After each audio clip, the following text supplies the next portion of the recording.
Hello, everybody, and welcome to another live Argentina discussion. My name is Roy Nemer of Mundo Albiceleste.com. I am joined by Osvaldo Godoy, also of Mundo Albiceleste.com, and we are here to discuss everything about the Argentina national team, the players, what's been going on, their forms, trophies that are being won, absolutely everything. As always, let us know down below where you're watching from. We tend to get from all around the world. And first things first, Osvaldo, how are you? How is everything, my friend? I'm doing well, Roy. Yeah, we're gonna talk a lot about the players and, of course, Argentina's 2024 that came to an end. We're gonna rate it from 1 to 10. I really think that it was a great year for Argentina. We're gonna get into details, but I'm very happy with the performance of the national team in this 2024. Oh, it's been a tremendous year for Argentina. We're going to talk about that, and we're going to talk about what we have coming up as well towards the end and towards the end of the year, because we still have a couple of things to get to. As always, thank you everybody for joining us. If you're new, hit the like button, hit the subscribe button, hit the notifications button, because as Mixed Memorabilia just said, you never know when we're going to be live. It's a nice little surprise. So thank you for joining us, my friend, all the way from, if I'm not mistaken, from the UK. So thank you to Mixed Memorabilia. BC, as always, my friend. Hello to you as well. George, all the way from NYC Racing Club. Yes, and we're going to talk about that as well. Racing Club winning the Copa Sudamericana. So congratulations to you, my friend. I thought about you and I thought about Seba as well. And Edwin as well. Edwin, welcome. Hello from the Fiji Island. Wow, all the way from the Fiji Islands. Hello. Joel, hello, all the way from Laval. Wow. Uh, Hello, Joel. Thank you so much for joining us. Much appreciated. Thank you for spending your Monday night, everybody, or Tuesday morning, depending on where you are. So, hello to you, Joel, and everybody as well. All the way from the Fiji Islands, my friend. Love from Canada. Hey, Trafalgar Law. Thank you. All the way from Canada as well. And Sha Fitness, all in here as well. So, very lively chat so far. Summer, please don't dare put Messi less than a 10. We're going to talk about that. We have Suraj all the way from Dallas, Texas. Hello, Suraj, all the way from Dallas. We have Azam from Dubai. Welcome, Azam. It's early morning Tuesday or very late night Monday there for you. So a big thank you to Azam and to everybody for joining us. I see Mixed Memorabilia's comment about Di Maria. We're going to talk about that in just a moment. But first things first, 2024 as FIFA rankings leader for the second year in a row, if I'm not mistaken, Osvaldo. Since winning the World Cup, Argentina continues to go up. Number one in the FIFA rankings on paper doesn't mean too much, but it's a nice feeling, Osvaldo, I would say. Of course. It's more important to win titles. The truth is that Argentina did both this year because we are leading the standings of the qualifiers. We won the Copa America. We're leading also the standings of the FIFA rankings. So Argentina played 16 matches in 2024. 4 were friendlies, 6 were Copa America games, and 6 World Cup qualifiers. And we won 12 of those matches. We drew 2 games and lost only 2. And we scored 34 goals and conceded only 8. Really good numbers, to be honest. And again, we won the Copa America, and in terms of results, what else can you ask for this team? I don't think you can ask for anything else. You can't. It's been a tremendous year for Argentina, and I want everyone in the chat as well to let us know, what did you think about Argentina's year? I thought it was very good. Honestly, very good. People are going to look towards the end of the year and say how, the qualifiers, a bit of a hiccup here and there. They lost a couple of games, or they didn't win. They didn't get maximum points. But when you truly look at it, yes, they finished number one in the FIFA rankings. That big thing that happened in 2004 was the Copa America, and it's what Argentina won. Again, back-to-back winners, back-to-back champions. And you look at the way the team has been playing, the form of some of the players that we're going to get to in just a couple of moments as well. Overall, the structure, then going into 2025, some of the players that will be brought in. It's been a very successful year for Lionel Scaloni and the Argentina national team. And we were kind of talking about this off air, Osvaldo, in terms of what points or how much out of 10 would you give Argentina? I told you I would give Argentina a 10 out of 10 for this year. The main objective was the Copa America. They achieved it. That's a trophy in the bag. go back 10 years ago, 5 years ago, if you were to tell me Argentina wins a trophy in this calendar year, what would you rate it? A 10 out of 10. So I don't know what everyone in the chat thinks. Osvaldo, would you? Yeah. I know we were kind of talking about it. You said maybe not a 10 for you, but for me, it's definitely a 10. Yeah. Again, in terms of results, there's nothing you can discuss this team. I'm extremely happy, as I said before, of Argentina's performances. On the other hand, I think that the team best level was in 2022, especially in the World Cup, of course. Uh, and I think we were not at that level this year, although we were able to secure all those trophies and all those accomplishments that we were mentioning. So if you ask me, I would put it a 9, because I would rate it a 9, because again, we compare it to 2022, which for me was a 10, and this is just a little bit below. But of course, just going to that criticism that is very into detail. Uh, Argentina did a great year. No, they did. I understand the 9, and of course, if you want to compare it to the 2022 year, yes, maybe a little bit dip in form, but they still won the Copa America. But I understand the 9. I totally get that, and I'm okay with the 9. If Argentina winning a Copa America means it's a 9, then by all means, I'm certainly okay with that. Let's get to the chat. Mixed Memorabilia wants to talk about Di Maria, his incredible form with Benfica. Assists, goals, all of them, decade contenders, really. No mention of it by the media, especially in Europe. I don't know if it's because of his age. I don't know if it's because he plays in Portugal or the fact that he's from Argentina. Because I guarantee you, if he was from England or France or Spain, the hype, even at 36, 37 years old, would still be very much up there for Di Maria. BC talking about haven't seen Seba since the World Cup. Seba was on right before the Copa and during the Copa, if I'm not mistaken. We love Seba. He's still very much around. We jokingly talk about how he's locked in the basement. He's just had so much going on in his life, but all the love in the world to Seba. We truly, truly miss him and love to have him on anytime he wants. He knows that. Joel, yes, it's the new shirt, Joel. Thank you. It's the retro kind of Adidas collaboration shirt. I don't know what they're even calling it these days, but I love it. I love the fabric. I love the look. Very, very retro-like. So thank you so much, Joel, for that. And George as well. Nice shirt. The new design will evolve into a real beauty going into the next World Cup, and most certainly will. Shaw Fitness, longest time we've been holding #1 ranking. I believe so. If I'm not mistaken, the first time Argentina reached #1 in the FIFA rankings was in 2007. Before the Copa America, they beat France 1-0. I remember Saviola scoring in that one at the Stade de France, I think. And that was the first time I think Argentina reached #1. So definitely the longest in some time. Let's see what it is here. Summer sunshine. Excuse me. I like that. A great year for sure. It's fine not to win some games. This is the only way to know our weakness and get new players. Elmer, hello from NYC as well. Low level format me. All right. We will see some new faces in the squad as the performance has been declining, although results are still positive. Mixed memorabilia. Argentina has been the best in the world the last 4 years. This year's an 8. Do you agree with that, Osvaldo? Would you go as low as an 8 for Argentina, or it's a little bit too low? I think that's being too harsh, in my opinion. But it's okay. I know that there's a lot of criticism in the good way.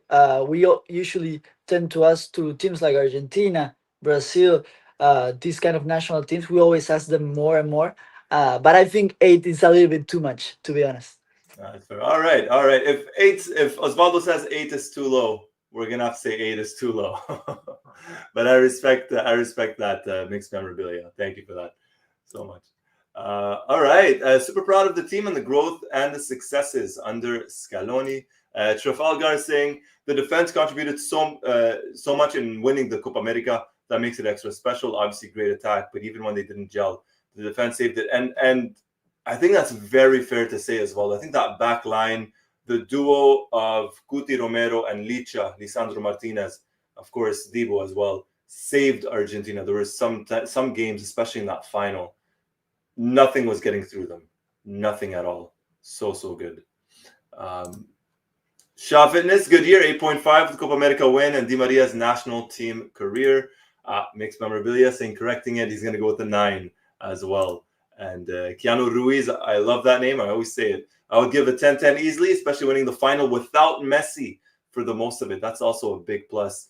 We also won another penalty shootout and are top of the World Cup qualifiers. All very valid points. Paro Miguel, hello. Thank you so much, Paro Miguel, for joining us. Rohan, no, I don't believe I look like him. I don't believe. I've gotten Pastore, I've gotten Javier Pastore and Bruno Fernandes. Never Salah, though. Never Salah.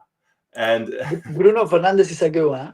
I've gotten there are some pictures. Even I have to admit, there are some pictures I really very much look like him. We look alike. But years ago, without the beard, Pastore. So much. Oh yeah. BC Argentina's offense 8, defense 9 overall. Sorry, defense 10, overall 9. So there you go. That's a good little balance there. So we've spoken about Argentina. Now let's get more into more of the individual performances, at least recently. In the month of November, we've seen Enzo Fernandez, his form completely change, way up high. We've seen Julian Alvarez, his form with Atletico Madrid. He's scoring goals for fun. Obviously, Alexis McAllister. The comment here, mixed memorabilia. McAllister has been excellent for Liverpool. Look at what they're doing. Number 1 in the Premier League. We mentioned Di Maria. It was a great month of November, Osvaldo, for Argentina players. It definitely was, because Enzo Fernandez, who during the year wasn't playing that well, and maybe we expected him to be a little bit relegated in the starting lineup of Argentina. Even in Chelsea, just a couple of weeks in Chelsea, he was not starting most of the games, and he's been having some incredible performances, especially I think since he played in the last double match day for Argentina. I think we both agreed that he was the best midfielder in both games. And well, the other day he scored a goal against Dibu, a really good goal, and he's been just scoring and assisting match after match. And then you have a player like McAllister, who is playing incredibly in Liverpool, which is arguably the best team in the world right now. Yeah. But for me, I'm going to say this. This might be controversial. Alexis McAllister, for me, right now, is the top 3 midfielder in the world. One of the best in the Premier League. I will fight till the very end for that. He truly is. If you watch what he's done, not just with Argentina, but really with Liverpool, very much so with Liverpool last season, this season, he's been excellent. Enzo Fernandez, back or getting back to his best. You mentioned the goal he scored versus Dibu, a very nice goal. And you can tell his confidence is back up. Chelsea overall is doing very well. I believe they're 3rd or 4th right now in the Premier League, or just off that. So they're doing well. Enzo, I'm very happy with. McAllister, of course. Now, for Argentina, they don't play until March, until Uruguay and Brazil. But it's nice to see these players, regaining their form or keeping their form very, very high. Something you mentioned to me, Osvaldo, I'll mention it now. Di Maria. I think we all share the same sentiment. You told me before we went on air, you said you want Di Maria back in the national team. I think we all do. I truly do. Yeah. Did you see the bicycle kick he scored that day? Oh my God! Of course, that was the second goal of the 3 that he scored in 18 minutes. Yeah. Well, and I think yesterday he scored again. Did the penalty? The Benfica win. Yeah. He's just scoring, and again, I think it's even different than when you compare it to Messi in Inter Miami, because you can't compare the MLS with the Portugal league. I think the Portugal league is way better. Of course, we can't compare the Portuguese league with Premier League, the La Liga, but we're talking about a good European league, and he's playing one of the best teams there, and he is being the man of the match in most of the games. He is, and he really, really is. And at his age, almost 37 years old, to still be playing at that high of a level and still performing and still doing very well, and being one of Benfica's better players or best players, that's not easy. That's really not easy. And I agree. Yes, the MLS has grown significantly in the last couple of years, especially since Messi's gotten there with the star power and the players that have joined. It's not yet at the level of, as you mentioned, as the Portuguese league. And Di Maria, for me, what he's doing, for me, he would still start for Argentina. And I don't think that that's just me to say that. I think for many Argentina fans, if not everyone, he would still start. There's no doubt Yeah, about that. yeah. In the last double match, I think we did well. We didn't have Nico Gonzalez. Garnacho didn't play really well. I think No. that in that left wing, he could easily have played there easily. Yeah. Oh yes, absolutely, absolutely. Especially in games where the teams kind of sit back and they're difficult to break down. Di Maria tends to have that. He can shoot from distance. He can put in a cross. Very unpredictable. He can dribble. He can get you a penalty, of course. So he would still start. He would still start. Let me tell you, and I think I read a couple of comments about him too. And that there's a lot of players that are in good form right now for Argentina. Uh, Giuliano Simeone, for I knew example. it. I Uh, knew it. I saw. I'll be honest. I didn't watch the full Atletico Madrid the last two games. I was watching the highlights. The highlights were so long because Atletico Madrid just scored so many goals in both. Um, Giuliano Simone, it's something serious, huh? Yeah. Uh, it's something serious. The talent. It's The really talent. good. Oh yeah. Oh yeah. Very much so. He was. We spoke about him during the Olympics, and we kind of didn't know really his position. Is he more on the right, more central? And his father Diego is kind of playing him everywhere, and he's excelled. And even for Argentina versus Peru, when we did the post game, we spoke about him. We spoke about how well he played, even as a substitute. He's a contender. He's a contender to really actually not just become a mainstay in the national team, but maybe even start, depending on the position. If it's on the right side or right back or right wing back or wherever it might Yeah, be. And he's still very young, and he's kind of come out of nowhere, to be honest. yeah, yeah. I mean, he's been playing most of the time as a right midfielder or right winger for Atletico Madrid. Even sometimes uh, as a right back. Yeah. I don't know. I imagine in that position that Scaloni kind of has been struggling lately, that is the left winger or left midfielder. Uh, we haven't seen Simone, I think, so far played in the left side. He's plays more in the right side. But based on his skills, his physical attributes, I think he would be able to play in that left side because he has. It reminds me a little bit of Nico Gonzalez in the way he Mm. runs back. You know.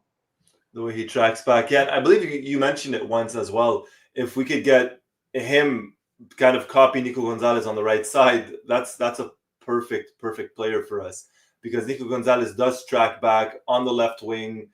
He does dribble. Yes, he misses some opportunities in front of goal, but he does the dirty work. He does track back and defend and help and everything. He's played as a left back for Argentina. Simeone, if he can be that on the right side, that's excellent. And it gives Scaloni another option for the future going into the World Cup as we finalize or as we finish up the World Cup qualifiers next year and the Finalissima versus Spain. It's an opportunity for him, and it's good to have on the team. It's I very agree. good to have.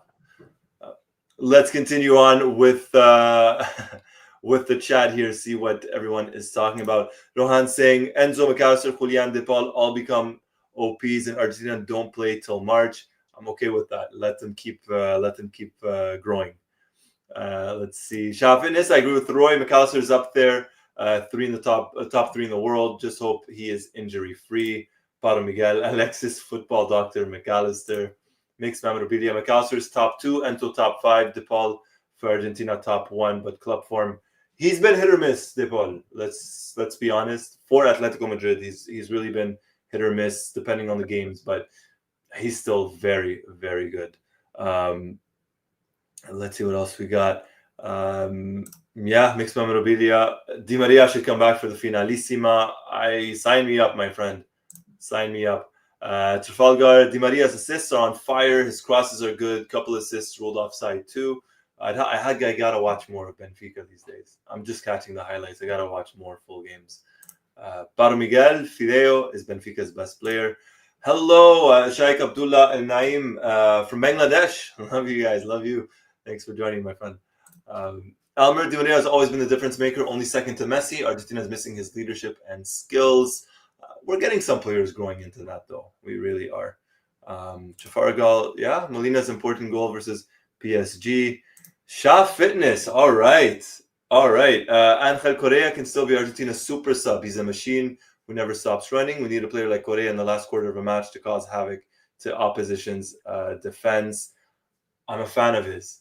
I'm a fan of Correa. I don't know how much of a fan you are, Osvaldo. I've always been a big advocate of his, but I don't know if his time is over with the national team for Korea. I don't know, but I agree with you. I think that, well, that day he scored two goals in the Yeah, he entered, I think, the minute 88, and he scored two goals in the last couple of minutes yeah. with Atletico Madrid. I think it was in Champions League. If you ask me about a player that I think I would have really loved to see him more with the national team, I think the first one that comes to my mind, even in my opinion, even before Paulo Dybala, for example, it's Angel Correa. Um, I think Angel Correa really deserved more time.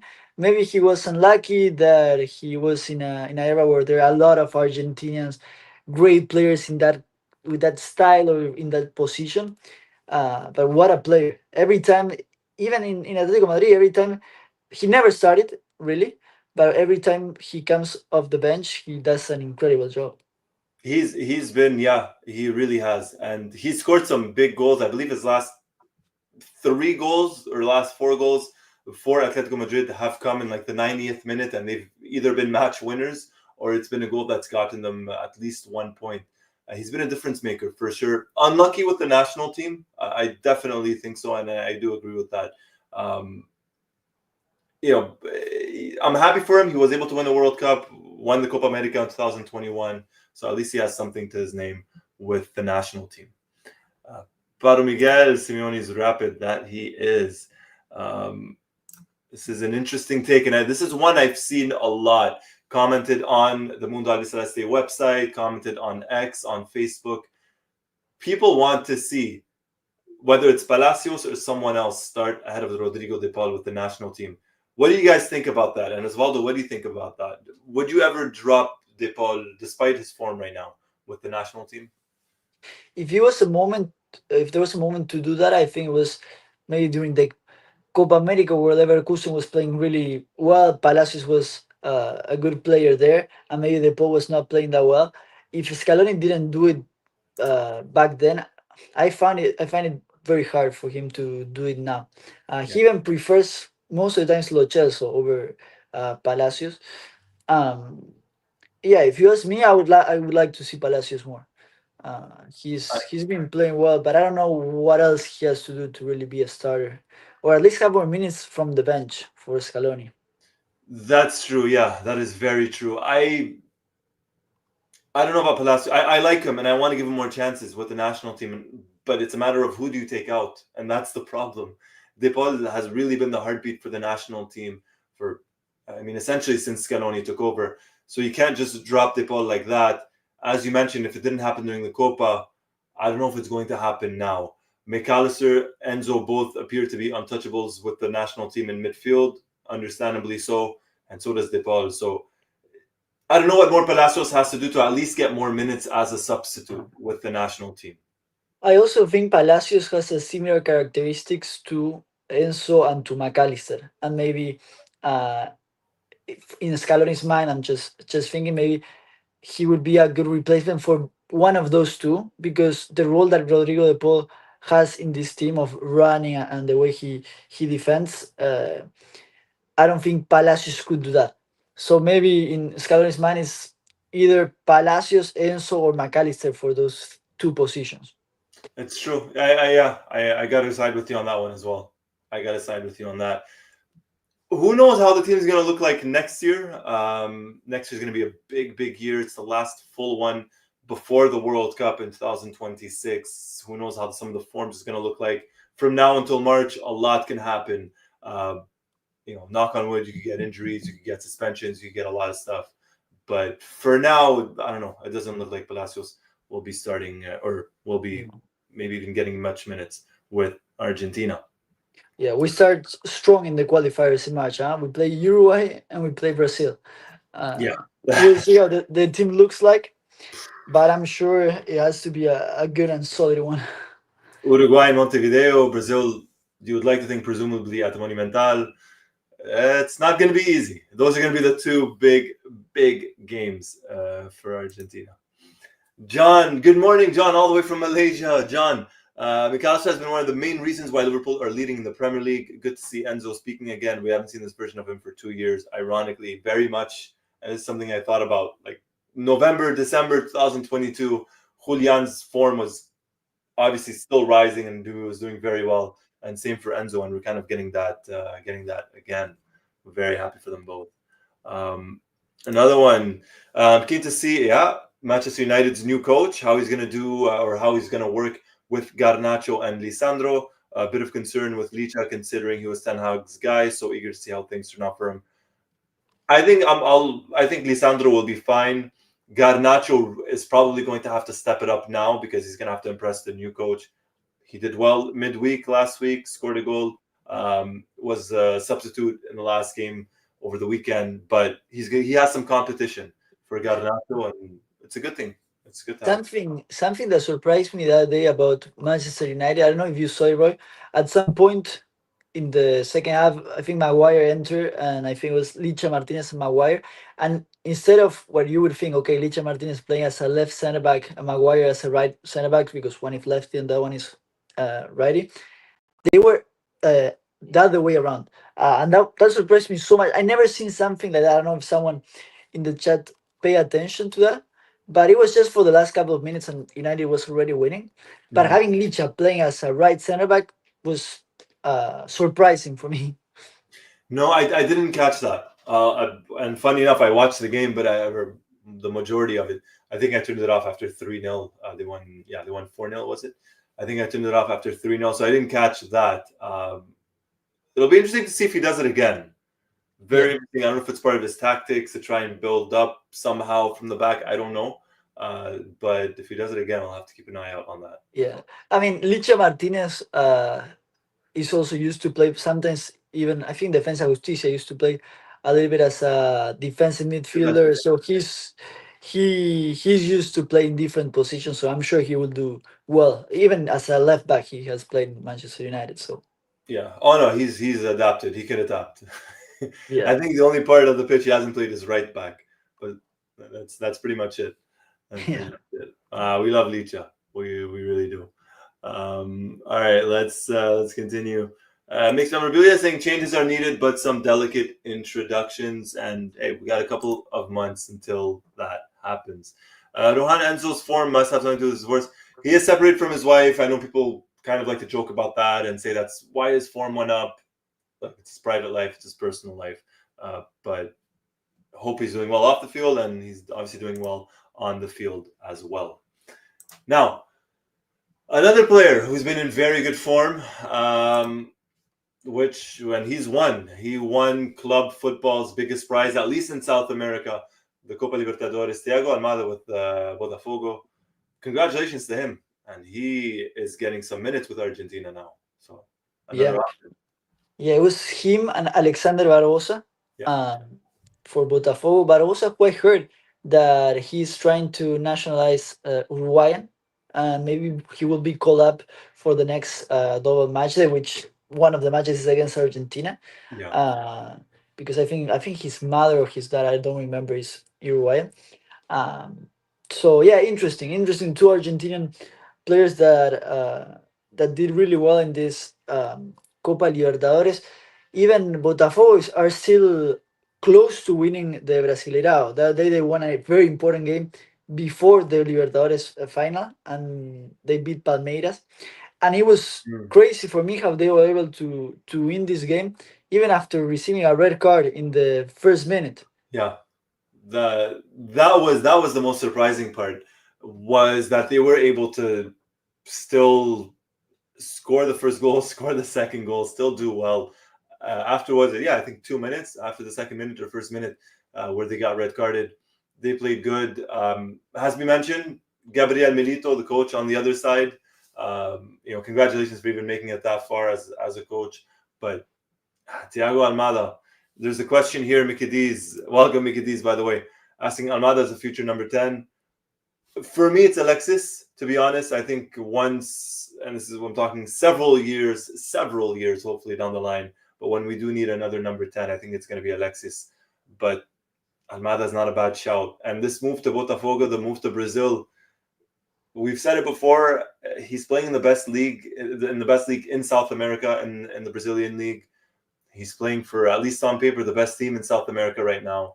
And his form continues to go up. He's getting picked for Argentina. He's getting some minutes. He needed that move away from the MLS. Yeah, He really did. yeah. I think that the next step has to be Europe. Yes. He already won. So his two titles that he has are the Copa Libertadores now and the World Cup. Those Yeah. are his two trophies he won so far. I think he has to play in a really good team in Europe. He has Yeah. that quality. Oh yes. Oh yes. Obviously, it was. There were the reports of Lyon in France. I would like to see him maybe more in Spain, maybe in Italy. Nothing against France, but if or when he does make the jump over to Europe, I would like to see him at either one of those two leagues. Thiago Almada's too good. He is very, very good. Um, Makes memorabilia. If Scaloni's not backing Dybala, Almada is the next number 10. My opinion, just my opinion, I think he'll back Almada before he backs Dybala. Just my opinion. I don't know. I don't Yeah, know. Almada is 23 years old and Dybala is, I think, 31, 31. I believe. 31 or so, around that Let me see. age. He's hit 30, I think. Yeah, 30 or 31. 31. 31. There you go. Which is crazy to think. Paulo Dybala, 31 already. Um, John, Almada was too good for the MLS when he was on fire, but became stagnant over time. We'll see. All the best for Almada. Congratulations to him. And let's see what the future holds for him. Now, sorry, go ahead. Yeah, no, another couple of players that I was actually also reading. Well, Yeah. Diego Martinez, incredible save with Aston Villa against Juventus. Uh, Yes. that Oh, very. was another good performance. Yeah, during the weekend they lost 3-0 against Chelsea, but I think Diego Martinez is overall doing a good job in Aston Villa. Uh, Tati Castellanos continues scoring weekend after weekend. Um, Again, a lot of players that did a great job in November for Argentina. It's been a great year. It's right. I missed this one about Dibu from Rohan against Juventus. Um, Another very good save. Another very good save. I know he was substituted out versus Chelsea. Doesn't look like it's going to be anything too serious. Nothing that's going to keep him out for too long. But the best goalkeeper in the world, in my opinion, and I'm trying not to be biased here. And the other name you mentioned, Tati Castellanos, scored again for Lazio. He's been in again, as you mentioned, another player just in very, very good form. Then you look at some of the players like Nico Pass, for example, another one, Buonanotte getting some minutes in the Premier League. Marcos Senesi, maybe not the best match for Bournemouth about a week ago or so, but he continues to do well.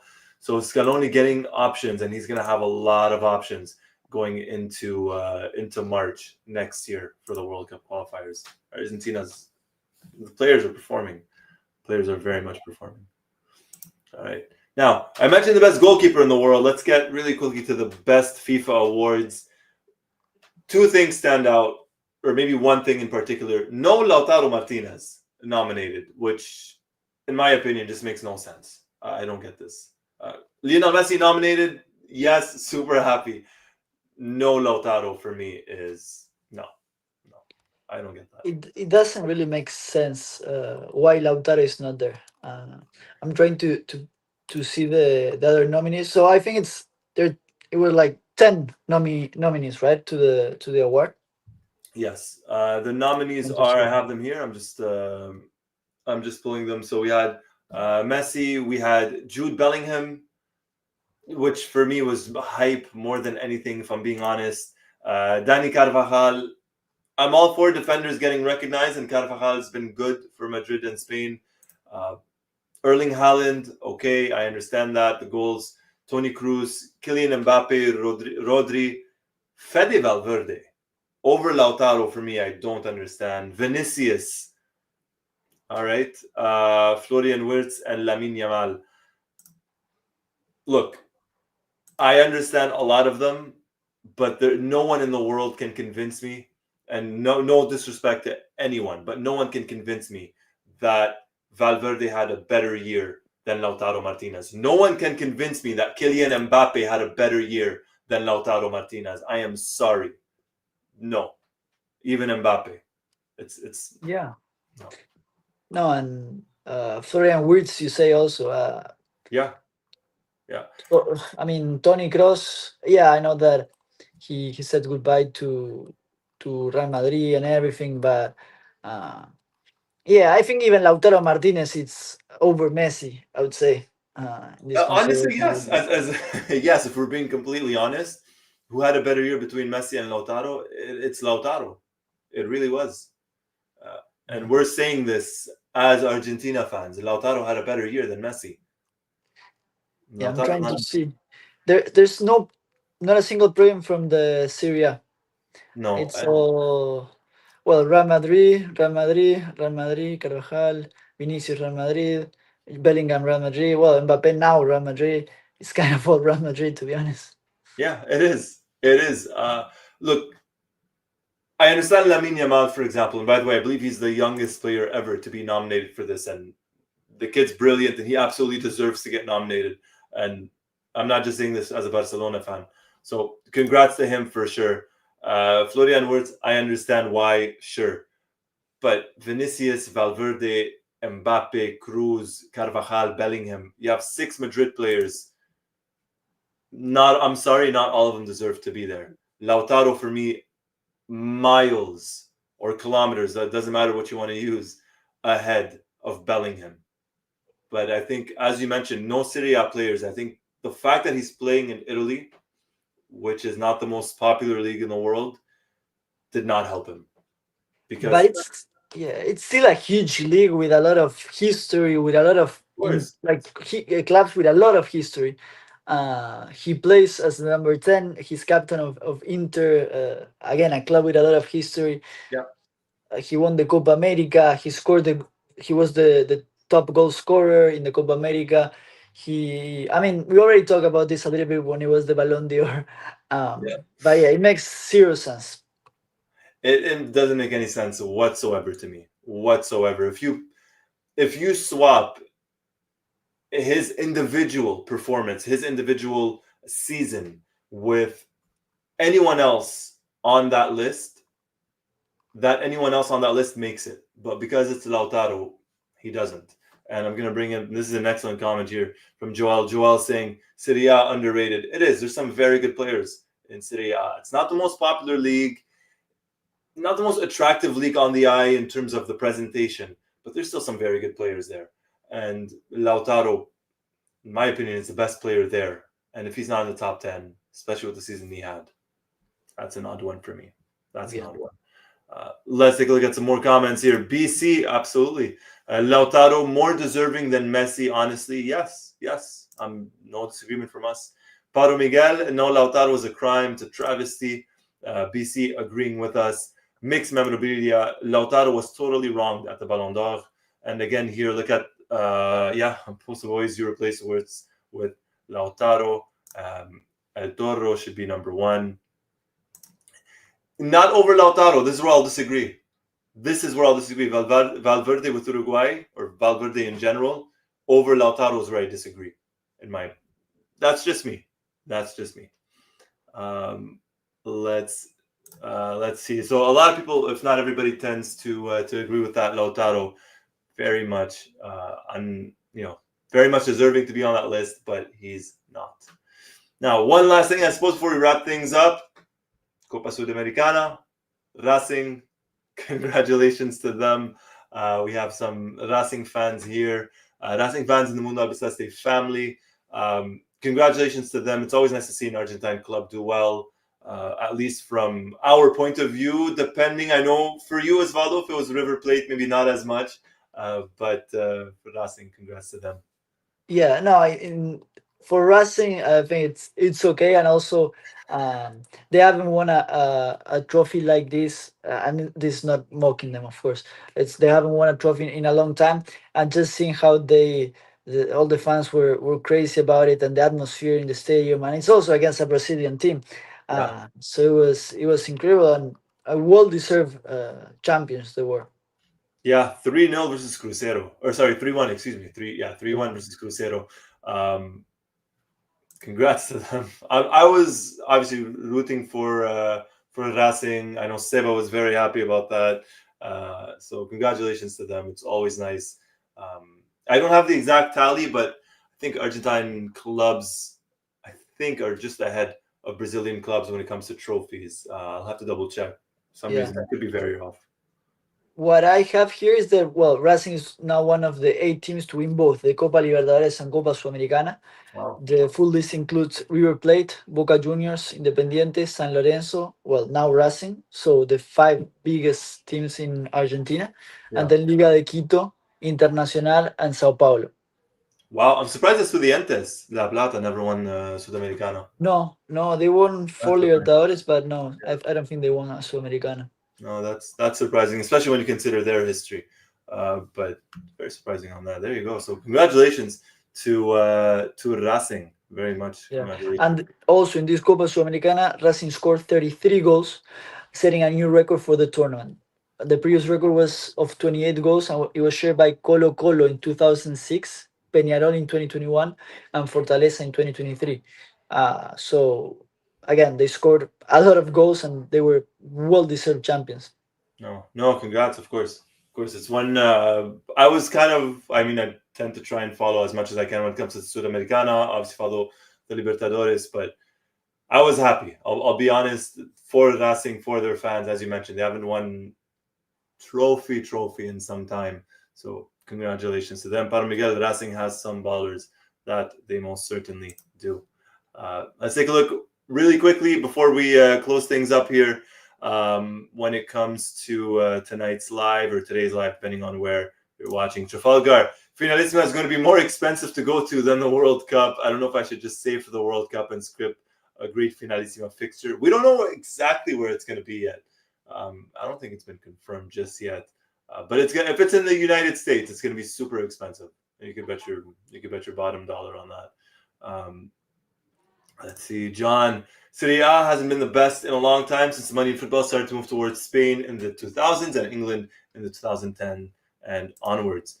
BC MLS will overtake them all. The third biggest sports league in the US by revenue makes double what the Premier League makes. Doesn't even have to be the top sport here to overtake the revenues. That is some statistic, BC.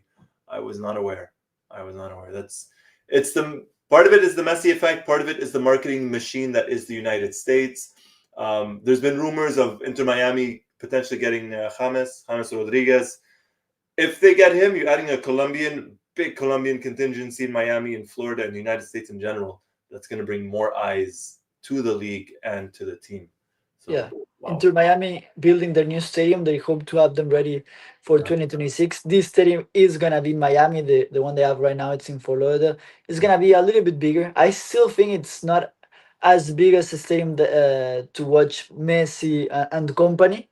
But well, they started building it before Messi arrived, and of course they didn't hope all this. But it's still gonna be a little bit bigger and more near Miami than the previous one. Yeah, the one they have now is a little bit. It's outside of Miami. It's outside of Miami. All right, and Shafin, it's my pleasure. Thank you guys, everybody, for joining us. Any final thoughts, Osvaldo, before we fully close things up here? Just again say how happy I am for Argentina's 2024. We tend to sometimes criticize some things, or of course always trying to improve, because to Argentina, to our national team that we won the World Cup, the Copa America, we always have to ask them more, because we have the best players. We have Messi, we have Lautaro, we have Julian, we have so many good players. We always ask them more, but we need to, at least for now until March, relax a little bit, be happy to everything we accomplish. We're first in the qualifiers, first in the FIFA standings. We won the Copa America. What else can we ask for this team, right?